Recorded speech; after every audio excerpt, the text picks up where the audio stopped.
Hey, this is Off the Cuff, and I'm Steve from TorahFamily.org. Today we want to talk about the Ark of the Covenant. Not so much in the light of how it could possibly play a role in the end times, but more so in how it played a role, or I guess I should say how it didn't play a role, in the times of Yeshua. Now, that being said, remember the movie that came out in the early 80s all about the Ark of the Covenant? Though it was a Hollywood story all about governments looking for the Ark, it really got people interested in wanting to know where the Ark of Yahweh truly could be. Since it disappeared from the biblical narrative, there have been numerous claims of having discovered it. Some claim to actually having possession of the Ark. All the while, several other possible places have been suggested for its location today. Now, these include Ethiopia, South Africa, Europe, Ireland, and even under Golgotha, where Yeshua was crucified. Some even suggest under the Temple Mount. There has been evidence to point even toward Mount Nebo. 2 Maccabees, written around 100 BC, says the prophet Jeremiah, being warned by God before the Babylonian invasion, took the ark, the tabernacle, and the altar of incense, and buried them in a cave on Mount Nebo. He informed his followers who wished to find the place that it should remain unknown. Here's what 2 Maccabees says. One finds in the records that Jeremiah the prophet ordered those who were being deported to take some of the fire, as has been told, and that the prophet, after giving them the law, instructed those who were being deported not to forget the commandments of the Lord, nor to be led astray in their thoughts upon seeing the gold and silver statues or their adornment. And with other similar words, he exhorted them that the law should not depart from their hearts. It was also in the writing that the prophet, having received an oracle, ordered that the tent and the ark should follow with him, and that he went out to the mountain where Moses had gone up and had seen the inheritance of God. And Jeremiah came and found a cave, and he brought there the tent and the ark and the altar of incense, and sealed up the entrance. Some of those who followed him came up to mark the way, but could not find it. When Jeremiah learned of it, he rebuked them and declared, "The place shall be unknown until God gathers his people together again and shows his mercy." Look again at the last line. The place shall be unknown until God gathers his people together again and shows his mercy. If you have seen our teaching, The Church of Philadelphia, or even Armageddon and the Parousia, this timing being spoken of here could be the time of the tribulation, when Yeshua gathers the church of Philadelphia. As verse 4 mentioned, Mount Nebo, also described in Deuteronomy 34, is the site from which Moses viewed the Promised Land. For more information regarding this understanding, please consider going to copperscrollproject.com. Jim Barfield and his team presents information you might find interesting, as we have. Many say the ark was taken up to heaven, as it is referred to in Revelation chapter 11. It reads, "Then God's temple in heaven was opened, and within his temple was seen the ark of his covenant. And there came flashes of lightning, rumblings, peals of thunder, an earthquake, and a great hailstorm." However, we know everything made on the earth regarding the tent of meeting was simply a copy from that which was in heaven. Consider Hebrews chapter 8. They serve at a sanctuary that is a copy and shadow of what is in heaven. This is why Moses was warned when he was about to build the tabernacle. See to it that you make everything according to the pattern shown you on the mountain. And also Hebrews chapter 9, verse 24. For Christ did not enter a man-made sanctuary that was only a copy of the true one. He entered heaven itself, now to appear for us in God's presence. It would seem the ark referred to in Revelation was simply the original in heaven from which Moses made the copy for the tent on earth. It was most likely not the ark that was made for the tent on earth. Yet, this teaching is not about where the ark is.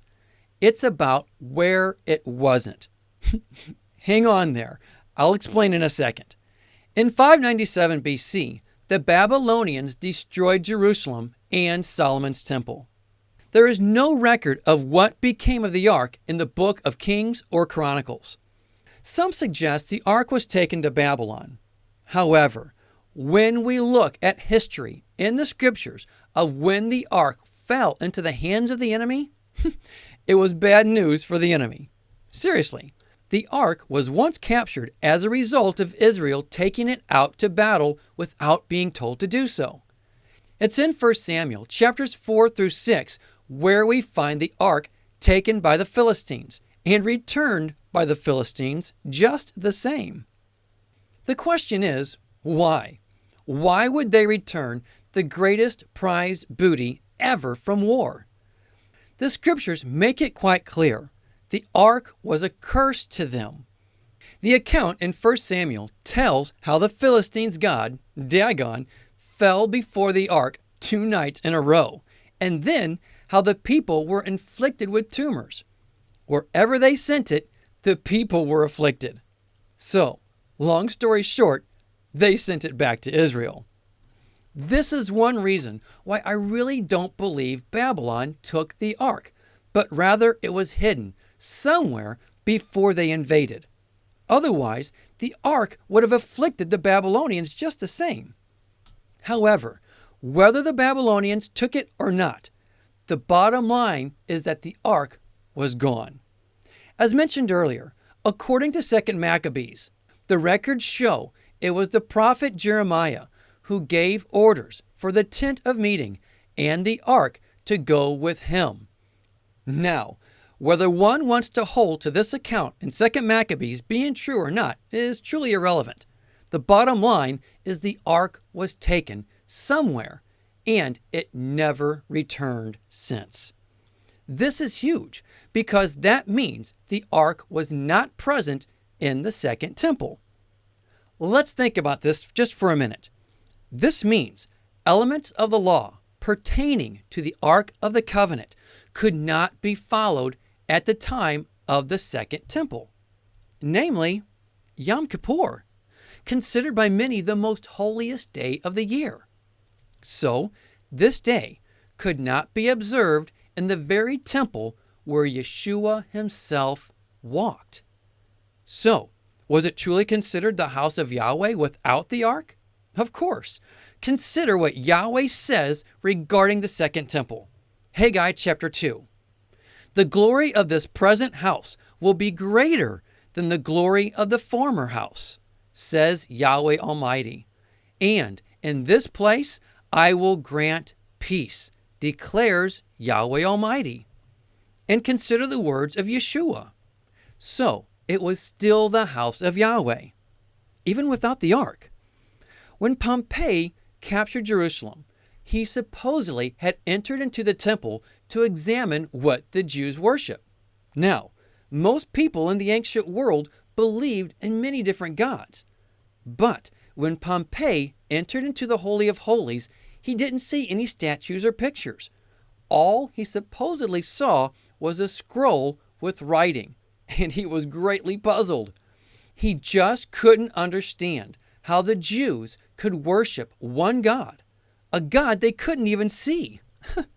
He then ordered the city and the temple to be restored. But again, if this account of Pompey is true, it only confirms that the ark was not in the second temple. Thus, the Holy of Holies in the second temple was just an empty chamber. It did not contain the Ark of the Covenant. So, where was it? It wasn't in the temple, that's for sure.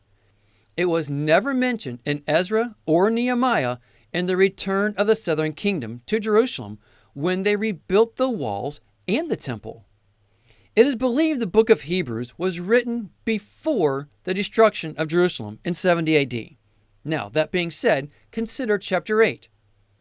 The point of what we are saying is this: we do have such a high priest who sat down at the right hand of the throne of the majesty in heaven, and who serves in the sanctuary, the true tabernacle set up by the Lord, not by man. Every high priest is appointed to offer both gifts and sacrifices. And so it was necessary for this one also to have something to offer. If he were on earth, he would not be a priest, for there are already men who offer the gifts prescribed by the law. They serve at a sanctuary that is a copy and shadow of what is in heaven. This is why Moses was warned when he was about to build the tabernacle. See to it that you make everything according to the pattern shown you on the mountain. The temple was still up, and the priesthood was still serving in the temple at the time of the writing of this book. Yet, the Holy of Holies was truly missing the Ark of the Covenant. So, did they pursue the law still without it? Yes, absolutely. Even in the time of Yeshua. That's right. The Ark of the Covenant was not in the temple during the days of Yeshua. What does this tell us? It tells us you can still pursue the law without having everything required by the law. Did you hear that? Even in the days of Yeshua, they did not have the Ark of the Covenant. Yet, Yeshua still preached and obeyed the law. Again, what does this tell us? It tells us that you don't have to have every article of the temple to pursue the law. We are to pursue what we are able to pursue. When someone tells us we can't obey the law today because we don't have everything required for it, all I can say is, neither did Yeshua, but it didn't stop him. Whatever we are missing by what is required by the law, it simply means you can't pursue that element of the law. That's it. It doesn't mean you do away with the law as a whole. It simply means you can't observe that particular element of the Torah. For example, if there's a speed limit of 55 miles per hour on a road next to a dam, okay, let's just say there's a road right next to a dam. Now, and this road runs next to it with a speed limit of 55 miles per hour. Well, you have to obey it. However, if the dam breaks and washes out the road, can you observe the speed limit? No, you can't observe that speed limit. Of course not, okay? Think about this for a second. The road is gone, so therefore you can't observe that speed limit. But that does not mean we no longer have to stop at stop signs, adhere to traffic lights, or observe other speed limits while driving elsewhere. We still do our best to observe the rest of the traffic laws. However, once the road is rebuilt, the law will apply to that road again. The same is true regarding the elements of the law, which require the temple and the priests and everything that applies accordingly. The law still exists for us to pursue, but those particular elements regarding the priests and the temple cannot be obeyed until the restoration of all things. And that day will indeed come, just as Isaiah and Micah both say. Many peoples will come and say, "Come, let us go up to the mountain of Yahweh, to the house of the God of Jacob. He will teach us his ways, so that we may walk in his paths. The law will go out from Zion, the word of Yahweh from Jerusalem." But until that day comes, we do our best to pursue obedience to all we have the ability to. So, the mere fact of the Ark of the Covenant not being in the temple during the days of Yeshua only shows that there is no excuse for any of us to say we can't pursue obedience to the law. In fact, it truly shows we are to obey all that we can in spite of what we can't. Thus, the words of Yeshua in Matthew 23. Then Jesus said to the crowds and his disciples, "The teachers of the law and the Pharisees sit in Moses' seat. So you must obey them and do everything they tell you. But do not do what they do, for they do not practice what they preach." Make it your desire to follow our Savior's example in pursuing obedience to all you can today. Pursue the law as he commanded the disciples in Matthew 23, even though the Ark of the Covenant was not in the Holy of Holies. Pursue the law just as the disciples also encouraged all the new believers to do so in Acts 15. They gave the same instructions to the new believers just as Yeshua gave to them in Matthew 23. They told them to follow Moses as they learned Moses every Sabbath, even though the Ark of the Covenant was not in the temple. Well, that's all I have. Think about it. Pray about it. But more than anything, be doers of the word and not hearers only. Until next time, Shalom.